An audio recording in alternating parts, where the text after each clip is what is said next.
let's just talk off the top about what happened on Tuesday in Milwaukee. The Milwaukee Bucks largely sat out the first 6-7 hours of free agency when there was a flurry of deals after the 6 p.m. kickoff in the NBA.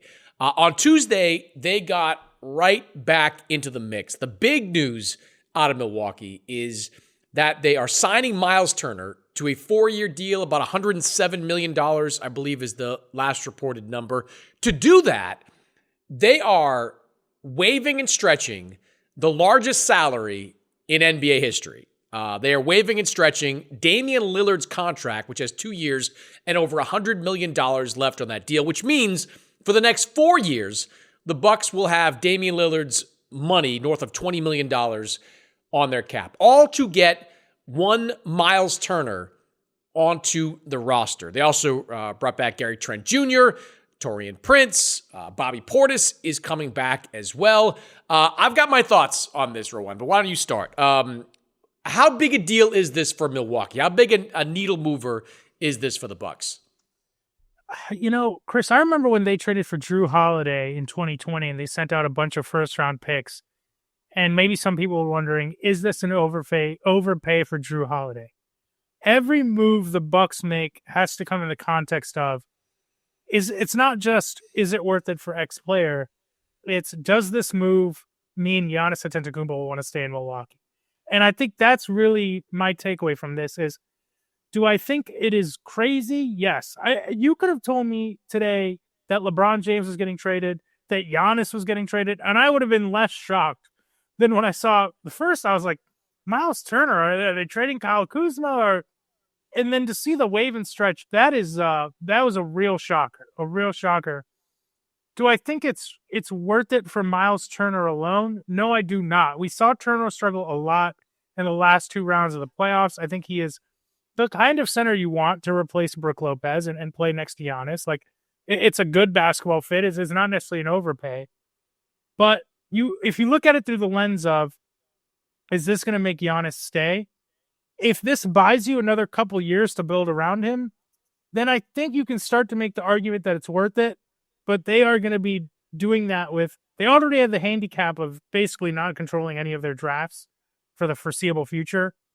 And then you add in a $22 million just dead money on the books for the next 4 or 5 years. It's bold. I respect it in terms of this is what they do when Giannis applies pressure. They make a swing, for better or worse. I think I'm a soft positive on it because it seems like it's going to make Giannis stay, but it's bold, man. Look, it's a positive because they didn't have any other option to dramatically improve the team. Damian Lillard is not playing basketball next season. You get hurt with that type of injury at that stage of the year, it's a year-long recovery. He wasn't coming back next year. So now you add Myles Turner to that mix. And I agree with you. He is a flawed player. He shot something like 30% from 3 in the conference finals. He was like 21% from 3 in the NBA finals. His overall shooting percentage in the finals was not good.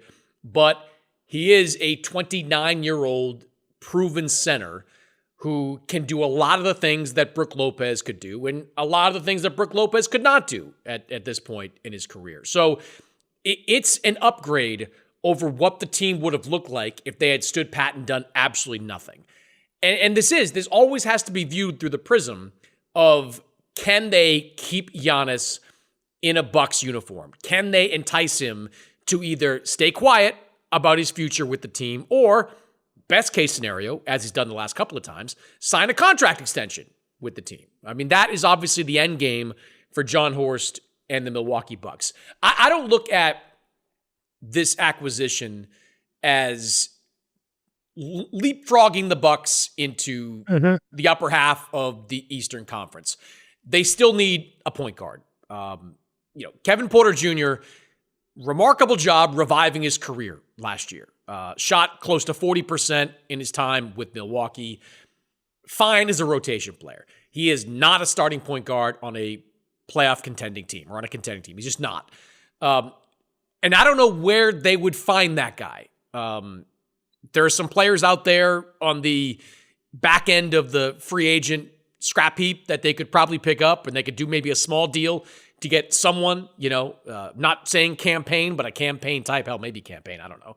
But you can get someone like that.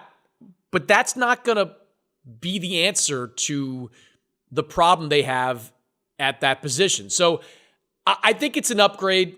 I think it's a creative and smart move to make given the circumstances. And if it keeps Giannis happy, even temporarily, that's what they want. Like, they don't want to have to trade Giannis under any circumstances. They don't want to be pushed to that point where they've got to rebuild, because frankly, it's going to be hard for them to rebuild because they don't have control of their own draft picks over the next few years because of all the deals they've made, most notably with the Jrue Holiday deal and, Lillard deal as well.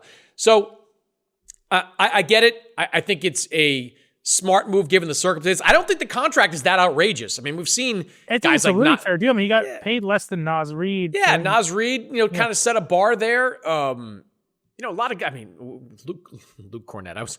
I don't know how to weave Luke Cornett into this conversation, but the fact that Luke Cornett got 4 years and $41 million is a remarkable something, an example of something in free agency. But that Myles Turner's deal is pretty good. And look, I think they could probably get off it if they wanted to, if this thing went bust in a year or so. It's not an untradeable type of deal, and Myles Turner proved he can be a contributor in the playoffs. I just don't know how much it upgrades them, overall as a team. I think that still remains to be seen with the Bucks. Short term, they're still in a world of pain, as you mentioned. They don't have a point guard. I kind of like the Gary Harris pickup for them. I feel like I'm the last homeowner on Gary Harris Island. I believe he can help a good team. Yeah. I wonder how much right now they regret the Middleton Kuzma trade. Not only because it ended up not really helping them last year, and Middleton's not the player he was, but at least in terms of shopping a guy, theoretically you would have had a Middleton expiring this year. You would have had a player option, maybe bring him back on less money if he wants to stay. It's just those kinds of moves that they've made. And again, on one hand, I commend them for being willing to push their chips in to do whatever it takes around Giannis, but they got to calibrate it a little bit. But I agree. Short term, this is not, I don't think they're better than Cleveland. I don't think they're going to be better than Detroit, New York. I'm sure I'm forgetting some teams, Atlanta, who I'm sure we'll talk about at some point. Orlando for sure. So it's, to me, not a short-term move, but if it buys you time with Giannis, I wonder if Kuzma is the kind of guy that can maybe build up some value back by the trade deadline. I don't see him as a long-term fit here, but I agree. It's not, their hands are tied. They have to do something to placate Giannis, and if this does it, it's worth it on that level. Yeah, I mean, look, ever since they did the deal to acquire Jrue Holiday, they have been a team that's proven to be willing to roll the dice. They rolled the dice on Holiday, it worked out. They rolled the dice on Lillard, it didn't work out. They rolled the dice on Kyle Kuzma, so far it hasn't worked out. But they're not afraid to take chances with this roster, in part because they know that the one thing that's guaranteed to cause Giannis Antetokounmpo to throw up his hand and say, I'm out of here, is inactivity. It's apathy. They have not been apathetic. They have not been inactive in that front office, and I think they deserve credit for that. We'll see how it all plays out. We've still got a couple of months left in this offseason. Maybe there's another card to be played if you're Milwaukee. But right now, I think they got a little bit better because, Dame was gone. You weren't going to have him. And you have Myles Turner now. And I think Myles is probably better than Brook Lopez was for them last year. But is it good enough to leapfrog them into the top of the conference? Right now, I don't think so. We'll see what else happens there. I'll just throw out as a brief winner, very brief here. Damian Lillard, I think, is sneakily a winner. People are being like, the loyalty, blah, blah, blah, the lack of loyalty. Damian Lillard is getting paid. He can do whatever he wants. He's going to get paid on top of what the Bucks are paying him. He's going to be fine.